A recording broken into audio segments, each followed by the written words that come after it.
Hello, everybody. Welcome into the NBA Front Office Show. Man, it's been a busy last few days around the NBA. We were live during the draft lottery. We reacted to that. Now we've got all kinds of fallout in addition to the big injury to Jayson Tatum to talk about. So a lot on today's show. We're going to look at the playoffs. We're going to look at the Mavs situation with Cooper Flagg, the Spurs potentially making trades, the Celtics. Where do they go from here? Tons of stuff to talk about. So make sure you subscribe to the channel. Turn on those notifications as well. We're going to keep you up to date on everything going on around the NBA in what projects to be a very busy off season. I'm Trevor Lane, joined by Keith Smith. Keith, man, I got to tell you, even look, there's no question. I want the Celtics to lose. You want the Celtics to win. I don't want it to happen like this. Nobody wants. I don't care. The staunchest of Lakers fans didn't want to see this kind of thing happen with Jayson Tatum. The Achilles tear, that was hard to watch, absolutely brutal. And man, we feel for all Celtics fans right now. This is a very difficult spot now to be in. Yeah, the vast majority of I kind of, my feeling. The Celtics have one true rival. That's the Lakers. Sure. Then you have the Sixers. Has been a historic rival. The Knicks have never really been a rival because they've just rarely ever been very good at the same time in their franchise histories. But they're a rival in the moment where it's happening. And the vast majority of Lakers fans, Knicks fans, Sixers fans, and really everybody has been really, great about this as far as this sucks. This is awful. I will say there's been some morons out there who, and I'm going to call them morons. If you get off on celebrating injuries, unsubscribe from the show and never come back. That's just bad karma. Yeah, you're an idiot and you deserve every bad thing that can ever happen to you too. Because that's just, don't root for injuries. No. Root for your team to win any way possible. Root for the Celtics to lose and break up the team and, become a lottery joke for the next, decade. That's fine. You should do that if you hate the Celtics. That's perfectly okay. But, just that you try to, this is the old don't let one bad apple spoil the bunch kind of thing where most people have been really good. But the ones who have been idiots, man, they're so over the top with this stuff. But, it is what it is. It sucks. It's really tough in the wake of these things to then go play another game. They have to play tonight. And I don't know how much you saw on the reporting, but reporters, Knicks reporters, Celtics reporters, ESPN guys, national reporters that were that locker room was dead quiet. And nobody really wanted to talk unless they were doing their media responsibilities. Mm-hmm. And almost to a man, they're look, it sucks. This is awful. And then it was but yeah, we do have to play another game. We got to figure it out. So it's, we'll see how it goes tonight. But yeah, I mean, just absolutely brutal to see Jayson Tatum go down like that.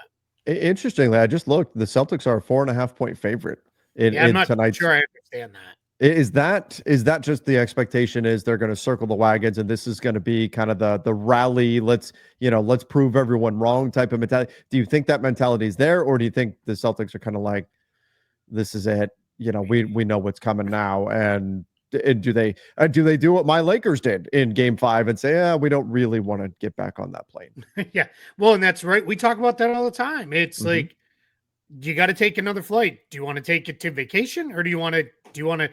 It's a flight to New York, so it's a 30-minute flight in the air. But do you want to fly to New York and play another game?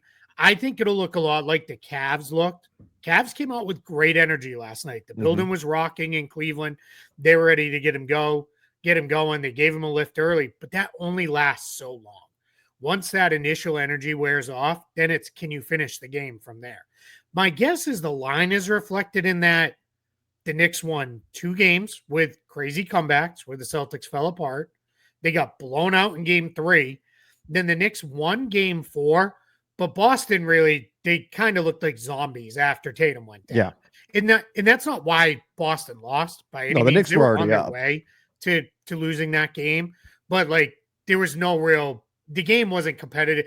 Both sides looked like it was let's play for what had been an extremely physical game and series. It looked like both sides were let's all just get out of here without another person getting hurt. Mm-hmm. There's a lot of uncontested drives to the basket, uncontested jumpers, things like that. So that's where I think that's maybe why it's like, hey, these teams now maybe they are a little more even. And I don't know what it is. Conventionally, it used to always be you get 3 points as the home team, and It's a point and a half as the a home point team and a now. half now. So yeah, so maybe they are like, yeah, the Celtics will come out. I mean, Sam Hauser's back, so that's something, I Sure. guess. So like I think they'll play really competitive with great energy. And then I think the Knicks will do what they do. They don't go away. The Knicks way they've played this entire series to me has been so impressive with that. They know, I say it all the time, right? There's no rock and jock 50-point basket for the 7 other people our age and older that remember those things. You just chip away, right? They just keep chipping away, and then it's a game. And then you have Jalen Brunson, who's right now, arguably maybe the best closer in the league in the NBA. So he just kind of does his thing at the end of games, and that's good chance we'll see that again tonight. But there's a chance Boston wins. I'm not going to count them out tonight. I think you'll see them go down with swinging. It'll be a fight tonight. So from here, obviously this changes the series significantly. It changes the Knicks have said we're not going to change our defensive intensity and all of that. That's always the challenge, right? When you see a lot of times games wind up being more competitive than you would think. You would go, oh, well, Jayson Tatum is out, or whoever, whatever star level player you want to put in there is out. This game, it's going to be a blowout because they don't have that guy. Well, a lot of times what happens is everybody else on the team steps up their game, right? Because they're like, oh, this dude's out. I've got to really get going. Meanwhile, the opponent looks across the way and says, oh, that dude's not there. Yeah. We don't have to be as attentive as we normally would be. And then you wind up with a pretty even game and sometimes even an upset. So that's going to be something to keep an eye out for in this game for that dynamic. I do think long term, the Celtics are probably not surviving without Jayson Tatum in the long haul. Could they get by tonight's game? Yes. In the long haul, are you going to survive without Jayson Tatum? Probably not. And I guess that's really where we go from here is what do they do now? Because Keith, we were already having the conversation about how expensive this team's going to be over the summer, what that's going to look like, some difficult decisions they might have to make. Now you've got this Tatum situation in. What do you do now if you're Boston? And I'm going to pull up the cap sheet so we can kind of get into some of the specifics of it. Yeah. So while you're pulling that up, I have consistently said if they won the title or they were even in the finals and it was like competitive finals, you lose in 6 or 7 games, but you're right there. They probably weren't going to break up the team. It was probably going to be, let's run it back for the most part. Yeah, you might have seen like Sam Hauser get traded or somebody like that. But the main guys, the guys with the big salaries, the guys who make 30 million in the 30 million or more range are probably all going to be back. And the reason why I said that was I don't know that a new owner wanted to come in and have their first thing that they do is, let's break up a title team because we're really expensive. Sure. Because even though there are real basketball and roster building reasons to do that, nobody would see it that way, right? Everybody would just be like, you're cheap and you suck and sell the team back, right? And like, go away, new guy. So that's where I was. Now I think I'm going to use the phrase cover, but I don't really mean it this way. Now you have the cover to say, all right, we're probably not title contenders without Jayson Tatum. Like, we're not title contenders without Jayson Tatum. Let's remove the probably from that. So let's start the process. And I have also said for a while, this was going to be a multiple transaction cycle process to get out from under the aprons, if that's what the ultimate goal is. Mm-hmm. Definitely to clear the second apron, that's the goal. And people keep saying, well, all they have to do is trade Kristaps Porzingis or trade Drew Holiday. Because they're what, 20 million? Yeah, they're 20 million over the second apron. But you're not gonna just trade it unless it's the Nets or something like that. You're probably not gonna trade Porzingis or Drew Holiday just into pure cap space. Correct. So you're gonna get contracts back. That's the challenge, right? And yeah, you could take less money back in a trade. And this is where fully admit this is confusing and it's complicated for people to follow and understand. We do this every day, so it's easier for us. But there's a whole lot of misconception out there of like, well, they can't trade this guy because you have to take back as much as you send out. That's not true. You can always take back less in a trade. You can, if another team, like, I don't want to use the Nets because they're a cap space team, but let's say who's the team? I just did a bunch of these. The Spurs. The Spurs are miles away from even the tax line. Never mind the aprons. They could trigger a hard cap at the apron and take back more money because for them it's like we're never going to get close enough to match. Great example. The Charlotte Hornets were hard capped at the second apron last year. It didn't matter because they were 9 miles away from that. Mm-hmm. So it doesn't matter that you trigger the hard cap if you're never going to come close. So that's where if we're just, let's say we're using the Spurs and the Spurs are like, hey, we'll give you, Keldon Johnson and Jeremy Sohan for Kristaps Porzingis. And that's not going to happen, but let's just say that's what it was. Sure. Okay. That clears you some money. Then that gets you in range of where you need to be. Those are the kind of deals, but those are incremental. You're going to lower your stuff. To hit it big, it's like what you just said is you would have to be like, hey, Brooklyn, are you willing to take on this guy? Or are you willing to take on Keldon Johnson and Jeremy Sohan? And we just don't take them back.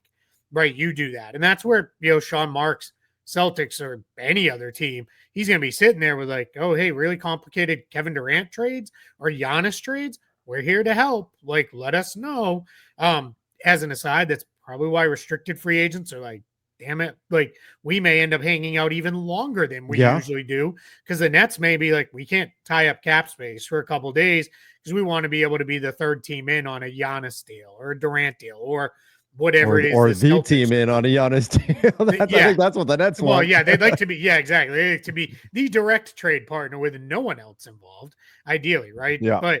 But that's why I say it's going to take probably multiple transaction cycles. So you're talking the offseason, the trade deadline, and then maybe next summer is when you're dropping. And I know people don't really want to hear it because they're like, well, next summer we need to be building back up. But that's part of how you do it. Look at what the Warriors and the Clippers did, right? Mm-hmm. They get themselves out of apron hell, if you will, and then they were able to build back with pretty good teams. And that's where Boston will be. It'll be that's kind of the blueprint you're following here is start the process now.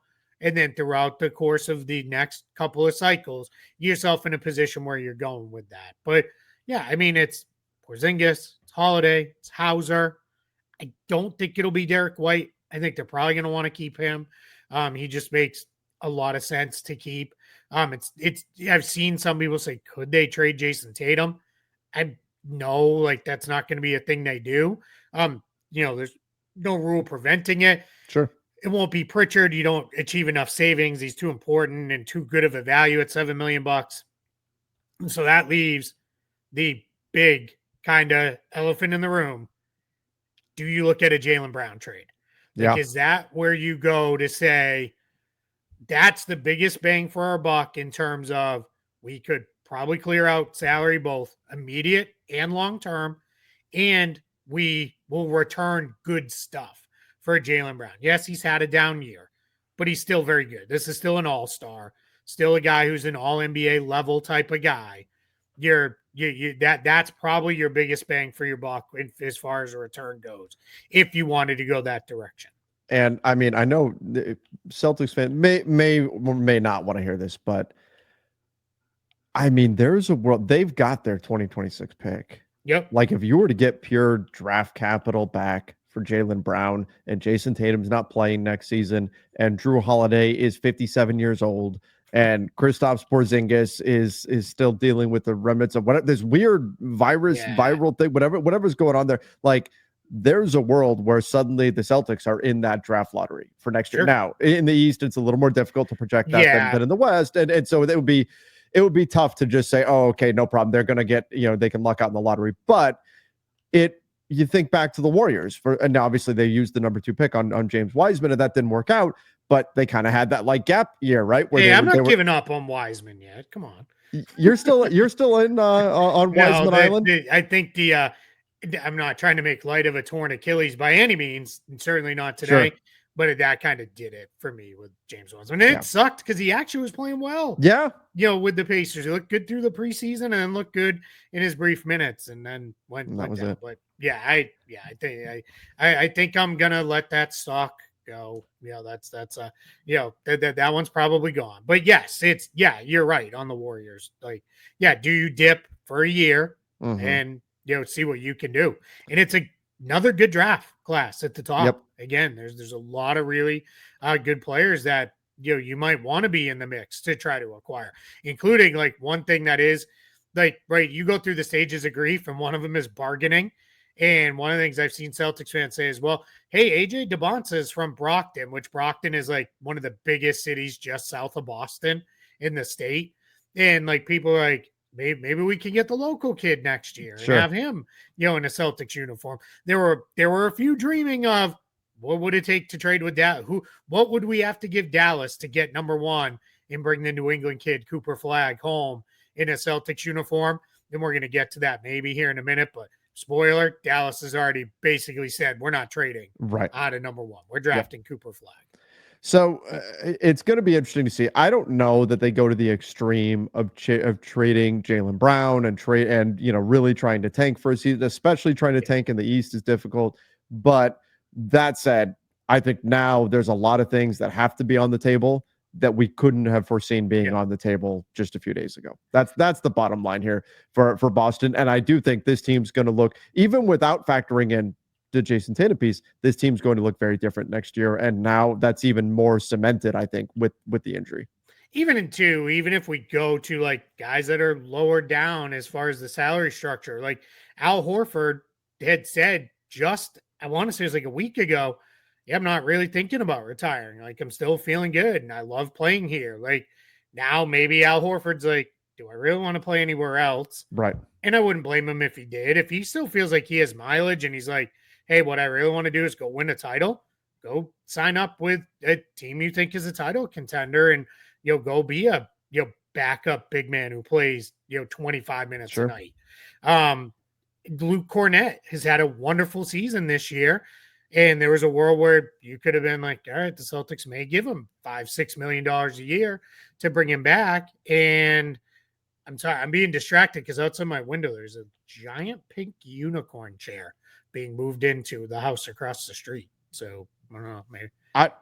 I wasn't expecting the word chair to follow that. No, I just thought my brain immediately was picturing a giant pink unicorn walking down your street. And for that brief moment, that fraction of a second before you said the word chair, it was awesome. I was like, oh my God, magic is real in this world. I mean, I do live very close to Disney. So that's right. It wouldn't have shocked me if we get a pink unicorn on the loose. But sorry, I was like literally, what is happening out there? So to the Luke Cornett point, now the Celtics might be like, man, is it worth giving him a bump in pay to keep him from signing with Team X, who wants him as a backup center, to keep him around when maybe we're doing a little bit of a reset season? And they may say we could get by with Nemias Queta playing the major backup minutes in this next season, or whatever we do with the draft pick, or whatever it may be this year. They are a little fortunate. They have their first this year. They do have most of their first moving forward, and they have a very high second. They have the 32nd pick in the draft, which is the second pick of the second round by virtue of other trades that they did previous. I think that one came from the Smart trade, if I remember correctly. So yeah, you're right. It's going to look very, very differently. I'll just answer a couple very common questions people have asked. Will they have to give up value to get off of Kristaps Porzingis? It's an expiring contract. We're back in a world where big expiring contracts have value just on their own. Mm-hmm. And when he does play, he's this playoff series, aside, he has been very productive. So some team might be like, yeah, we really need a center, and we're fine to acquire him because it's not going to cause us issues this year. And if it doesn't work out, we just let him go next summer and move on. Same with Drew Holiday. His contract's not underwater. You're not getting a monster. Like, no one's coming up and being like, you want 4 first-round picks for Drew Holiday? No. You're probably getting, you want to take back a little less salary that we don't really love. Like, okay, maybe you get instead of a draft pick, it's like, what about this guy who needs like a second draft opportunity? You might get there with that one. The way I see it, like Porzingis, I think has a wider market because there's more teams that can say, well, he's an expiring contract. Let's give it a shot. I think Drew Holiday is a more of a narrow market. Not that the value is low, because I think a team that needs Drew Holiday is going to be willing to give up something to get him. I just think the the amount of teams that say we have a shot right now and we're a Drew Holiday away, that's just a narrow market in terms of how many teams are going to say that. But I think somebody will say that. Yeah, completely agree. Like if you're the I don't know, like if you were the Orlando Magic and you could swing a like, hey, we'll send you, Jonathan Isaac's contract and Jonathan Isaac, because he's okay when he can play decent minutes.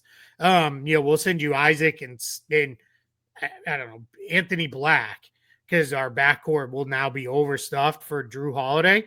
If you're Boston, you're like, okay, let's at least have the conversation right there, because all right, well, Isaac, we can get out of that contract easy if we need to down the line. And then Anthony Black's a nice flyer, especially in what could be a reset year. So I kind of think that's what we're looking at. And to your point, if there's 20 teams that are like, we could maybe do Porzingis, there's probably 10 that would maybe do Holiday, but the 10 that need Holiday need him a lot more than probably any of the 20 need Porzingis. Sure. It was funny. I did have somebody on social media be like, could the Lakers be a player for Porzingis? And I was like, I mean, I guess in theory, it would depend on what they wanted to give up. Like, do they really want to put Porzingis and Luka together again? Yeah, well, that's that whole issue. It was more, I think they were, my guess is it's the same thing I do to some extent. Any big that is even remotely on the market, it's, the Lakers need a big, right? Yeah, exactly. Yeah. Well, who needs a center? Oh, the Lakers need a center. Can he breathe? Can he walk? It's is he tall? Yeah, exactly. Yeah. Sure. Yeah, I think it's probably very unlikely because, I don't think that's for the Luka reasons and other reasons. I don't think it's where the Lakers want to go. But yeah, those are the kind of things you're looking at, right? And it may be like, all right, who needed to make another move after we get out of this? The pie in the sky people are like, could we get Giannis like in Boston? It's like, I don't think so. That doesn't make sense. Like, there's not a reasonable path to that. But I mean, I think it's probably going to be team steps back a decent chunk. To your point, I'll end with this on the Celtics. If you still have Brown and White and a bunch of good role players, you're still probably a playoff team in the East. Yeah. Like, that's the reality. Like, you're going to be probably good enough to be a playoff team. And then you could kind of, all right, we reset a little bit. We're still a playoff team. And we just kind of move forward as that for a year. And then you come back. And don't think this is let's do a fire sale and it'll be Tatum and, anybody who makes under $10 million. And then we go, like, are they worse than the Magic or the Heat? Now, let me throw something on the table here. So if what we expect to happen happens, and that's obviously, the Celtics make moves, they jettison some of their players, and the Milwaukee Bucks move Giannis. Giannis ultimately says, I want to go. And it's probably the Spurs, but Giannis goes west. I think there's teams in the East that will go, oh my God, like, could we go for it? Yeah, like, why not? Right? They're doing Will Smith in the empty room, looking around the Eastern Conference, and they just go, why not us? When you look at what's left in the East at that point. So I do think there's the potential that we could see some teams in the East say, you know what? We've got it. Let's call up whoever that's trying to sell talent right now, and let's go add. The Orlando Magic could say, you know what? I know we finished 7th last year, but who's stopping us? Yeah. Let's add pieces and let's go. If you're the Orlando Magic, if we can get Drew Holiday and stabilize our guard position with a guy who can actually shoot, like, why not? Right? Like, why not make that run? To that point, if I'm the Knicks and the Pacers, because this is the world you have to live in. You have to live in two worlds during the playoffs. You have to be, all right, playoffs. But you all, as a front office, you're like, what are we doing this summer? How are we going to maintain this? How are we going to reset this? How are we going to rebuild this? If I'm the Knicks and Pacers front office, I'm mostly like, all right, who do we need to resign? How do we just mostly run it back? If I'm the Cavaliers, my conversation is, we probably don't want to overreact to this. Because if Boston and Milwaukee fall out entirely for at least a year, why? Like, let's not get crazy here. Like, do we want to be part of that, joining them? And here's the big thing too, especially after the way the lottery went, there's nobody in that group behind except for Orlando and Detroit that I would be like, they're ready to really jump way up. Everybody else is at least a year or two away. I And do think like Philly's Toronto could be relying good. on Embiid and Paul Yeah, George staying Philly is. healthy. I think I forget how exact. I'm going to paraphrase what Daryl Morey said, but he said something along the lines of like, we're the most like unknown team Yeah. in the league. They probably have the widest range of outcomes, because you could tell me they get that one magic season where Embiid and George and Maxey are all healthy and they hit the right mix of role players and they're in the finals next year. I'm sure, like, that's not even, you're not even writing a Disney movie. Like, that could be just the thing that happens. But there's also a world where it's Embiid plays 45 games and George plays 50, and they're, battling in the play-in tournament or worse again. And it's just, the way it could be. So, and I generally think I'm higher on Toronto already than a lot of other people are, just as currently built. I think there's a lot of good stuff in Toronto, but yeah, you're not. Yeah, if I'm the Knicks, Pacers, and Cavs, I'm very seriously thinking about, let's mostly run this back, because this conference could be up for the taking for a second year in a row, very unexpectedly. Yeah, absolutely. Well, I think the bottom line, and I just talked about this over on the Basketball Bulletin. I think that what just happened over the last couple of days with Jayson Tatum and with the draft lottery significantly shifted the NBA offseason. There's opportunities now for teams to potentially move up in the Eastern Conference to make a run at it for the West. Oh my God, it's a lot more like we cannot miss on whatever we do, because it's going to be insane. I do think that this is going to be a really fascinating offseason, and what's happened over the last couple of days, I think it will only embolden teams to make even more moves. Now, obviously, the Jayson Tatum situation, first and foremost, it's we hope he heals up and gets better quickly and all of that. I don't think it's been announced officially, but I'm assuming he is done for next season. It's so late in this season. I would assume he's not back next season, right? The Celtics press release was successful surgery, of course. Update as needed. And then it was, there's no timeline. Timelines will be provided as, appropriate or whatever it was. But yeah, nothing was said. Everything tells us an Achilles injury is a year-long recovery. There are people who are like, just make the playoffs and get them back for the playoffs. I find it highly unlikely that they would say, hey, you've been out all year. Even if you're cleared, let's bring you back in the most high-pressure games possible when you haven't played all year. I think if he can't get back with, I would say, a month to go in the regular season to ramp up, and I don't think that's going to be the case. I don't think we see him play. I think the next time we see him, opening night 26-27 season. And that's just the reality of it. No, that's not correct. If Maxi Kleber can come back after not playing since January and be put into a game 5 win or go home situation, Jayson Tatum can do it, damn it. Yeah.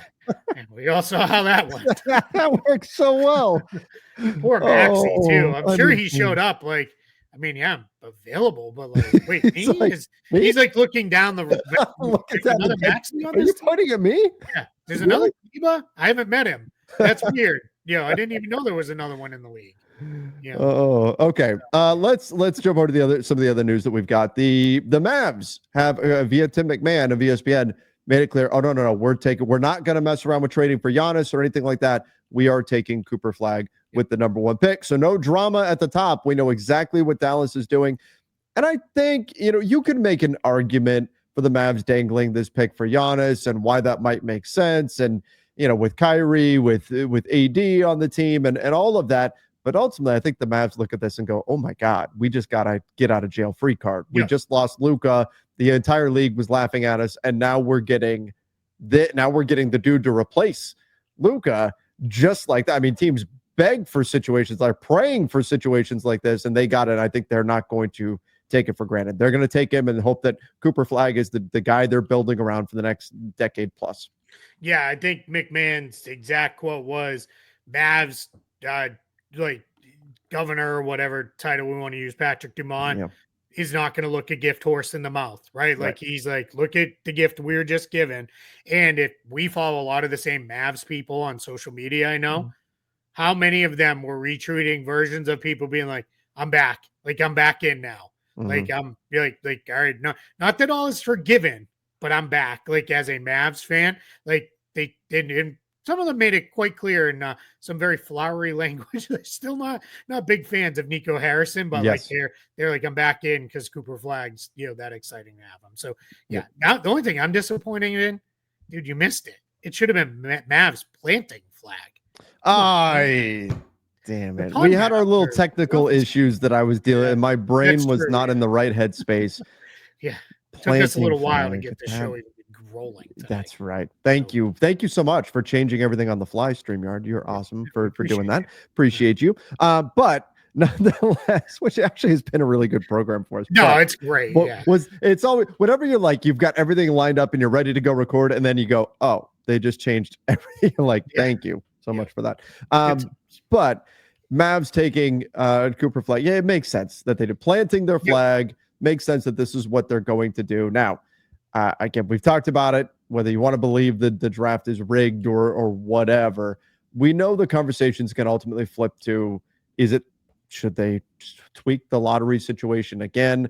I don't think we have a big enough sample size with the lottery as it currently is. I think this is the kind of chaos that you kind of just inject into the lottery situation. That said, I also know that the staunchest of conspiracy theorist deniers out there have to look and go, this is now adding like a lot of stuff stacking up here to where it's like, it's a little fishy. I get it, but the bottom line, the Dallas Mavericks will be adding Cooper Flagg to their roster, and I think that could obviously significantly shift a lot of things in Dallas, could shift some of their opportunities on the trade market after the fact and all of that. But the bottom line, Cooper Flagg is going to be wearing a Dallas Maverick jersey, and unless the Spurs suddenly say, we'll give you Wemby for the pick or something like that, obviously maybe that changes. Other than that, like there's nothing that's going to change that. Yeah, and I'm sure if the Bucks were like, all right, we'll do Giannis just for that pick, and that couldn't happen anyway because of all the trade rules. But then that's a different conversation, right? But yeah, as long as it is like nothing gets thrown in their lap that blows them, I don't know, maybe somebody makes the reverse Luka offer to them just to test them. But like, yeah, just take Cooper Flagg, move on. Offer them Luka back for the first No, not necessarily offer Luka, but just like we're gonna offer you like this incredible player and be like, all we need is this back. Right? Like we just need PJ Washington and in this first round pick back. Because it's so funny because I did see a little bit of like Nico was right all along. No, he wasn't. Like nothing changed about this entire thing. Even if you can get to the point where you agree with trading Luka Doncic, you didn't get enough. The fact that the Lakers even have a tradable first round pick left, that Austin Reeves is a problem. Yeah. You should. Imagine if you had gotten Austin Reeves in the trade too, and now it's like, all right, Kyrie's out. That sucks. But now we have Austin Reeves. Like, well, and this is where people jump to the conspiracy theories and stuff, because the only way that it makes sense is if the NBA told Nico, you will be getting whatever, we will pay you back, right? Whether it was the number one pick. They tried to make the playoffs. Exactly. They tried to, and there was no way you could have predicted that AD and Kyrie were going to get hurt. But if maybe. Well, sure. I mean, obviously they have an injury history, but there was no way you could have known, hey, both of these dudes are going to go down and all that. But if the NBA went to Nico, and I'm not saying this is what happened, I'm saying this is just the conversation that's out there. If the NBA went to Nico and said, hey, do this trade and we'll make sure that you're taken care of on the other end, and so the Mavs knew they were getting the number one pick, then okay, like you get it. You're going to get the number one pick, plus you're getting AD, plus you get, that's where it makes it. But there was no way you could have predicted that. Although, did you hear Zach Lowe? I think it was today or yesterday's show. I listened to it today, where he said that in the drawing room with all the ping pong balls bouncing and all of that, he was there again and said that I forget who the Mavs representative was. Ricciardi is his last name. Yeah. Matt, maybe. So when it got down to the final ball, and it was like all these teams are alive, he said it's going to be 7 or whatever it was for the Mavs to win it. I mean, that doesn't mean they really knew ahead of time they were going to get it. It's everybody's like, oh, I'm totally going to win this. It's just bravado and everything. But it's just funny that's exactly how it played out. Zach broke it down to go listen to it. It's him with Bill Simmons, and they break down like all the stuff that went on. He went through how it was like whatever the combinations were left. I think there were 7 teams left alive. And the Spurs had 3 balls that could come out that would have given them the first pick. Yeah. So if be like just that's in the way they do it is like the first team gets 1, 2, 3, 4. Then it's like 1, 2, 3, 5, and then you just keep kind of going down the list until you use them all up. But that was like how crazy is that? There was a That, moment where the Spurs had the best odds to win yeah, the lottery. yes. Like, and then he told just another quick aside, and then we got to run Yeah. the story about then because then they keep them all in the room. They have to stay there until the TV show is over that reveals the lottery to the rest of us. They're in the room watching. And they heard Kevin Nagandi say both the Mavericks and Spurs have moved up, so the Sixers have lost their pick. And you can go back and watch our show. We were like, I think what we said was Sixers are in trouble unless they have also moved up. They had to move up to keep it. And Zach's like, we're all sitting in the room laughing because we're like, that's really funny because they know what's happened. So they're like, that's not like, they're all going to be like, wait, what? And then he said they were talking after, and Daryl Morey, Nick Nurse, and I think it was Elton Brand were sitting together. And obviously, I think Morey is super dialed into this stuff. But Brand and Nurse were like, oh no, like we lost because they can hear the audio of the TV show, and they're like, man, we're screwed. We lost our pick. And he said Daryl Morey was so locked in, and he's like, he's like, yeah, I was running all the scenarios in my head. He's like, I didn't even hear any of it. And then he was like, well, we're still okay, maybe. And then like everybody's like, what are you talking about? Like they just said, we lost our pick. And he's like, well, look, we haven't come up not yet. Until your name comes up. Yeah, it's crazy, man. It's 2 days later, and I'm still like, how did I don't know that we've seen the league change that way ever in the span of what about a 3-hour window between the lottery and Tatum going down. Changed everything. You had Dallas, San Antonio, Boston, whoever gets traded, doesn't get traded, trades 4 guys, like all completely different, absolutely wild stuff. It really is. I mean, just an insane period. And I think what's going to be an insane offseason in the NBA. There's going to be a lot of trades, a lot of kind of stuff going on.